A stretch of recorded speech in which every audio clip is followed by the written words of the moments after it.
Bonjour. Si Haïti est devenue la première république noire de l'histoire, grâce à la victoire de son armée indigène sur les troupes napoléoniennes, les forces de l'ordre du pays sont aujourd'hui tenues en échec par des bandes criminelles. Les gangs, ce sont eux, se sont dotés d'un arsenal de guerre avec une puissance de feu supérieure à celle de la police et de l'armée, avec des lignes d'approvisionnement ininterrompues en munitions.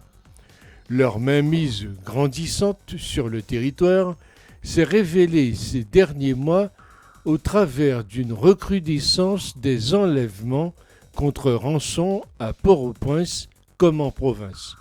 Une saison brûlante, c'est fréquent en Haïti, mais celle qui se déroule en ce moment est carrément rouge sang, et une bonne partie des autorités politiques, gangrénées par la corruption, est accusée de s'en laver les mains.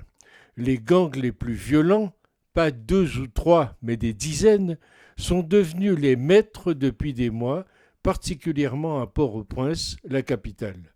Malheur aux habitants qui se trouvent sur leur route au mauvais moment ou qui voudraient s'interposer, y sont assassinés sans pitié, y compris les enfants. La population des quartiers contrôlés par des bandes armées endure d'ailleurs un niveau de violence intolérable. Abandonnés par les pouvoirs publics, les quartiers les plus pauvres de la capitale sont depuis des années sous la coupe de ces bandes armées. C'est le cas en ce moment de Martissan, Fontamara, voire de Nazon. Mais pas un mot, pas un geste des forces dites de sécurité et de la classe politique. Et que dire de ces rapports entre les gangs et les gens influents qui sont connus de tous à Port-au-Prince?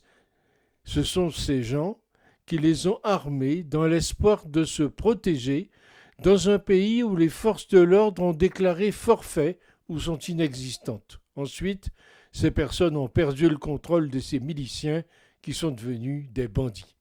En toute impunité, les bandes armées sèment la terreur et apparemment avec des connexions en haut lieu. Pour consolider leur pouvoir d'influence, elles se financent par le kidnapping. Depuis un an, les enlèvements sont en constante augmentation, notamment dans la conurbation de Port-au-Prince, la capitale. Tout le monde est une potentielle victime d'enlèvement à Haïti. Les victimes sont choisies au hasard et ne semblent répondre à aucun critère précis. C'est l'impression partagée par de plus en plus d'Haïtiens, particulièrement ceux qui vivent à Port-au-Prince. Les enlèvements ont commencé à augmenter en février 2020. Médecins, étudiants, commerçants et même policiers en ont été victimes. Dans les quartiers pauvres, les gangs ont peu à peu remplacé l'État. L'actuel président, Moïse Jovenel, gouverne par décret. Il n'a plus de parlement. Une grande partie du pays le considère comme illégitime, plongé dans un pays au bord du chaos où les gangs font la loi. La violence est en mode routinisation, le pouvoir a perdu la guerre des rues, les gangs deviennent de plus en plus autonomes, des voix s'élèvent pour condamner, mais leur son semble se perdre dans l'air brûlant des Caraïbes.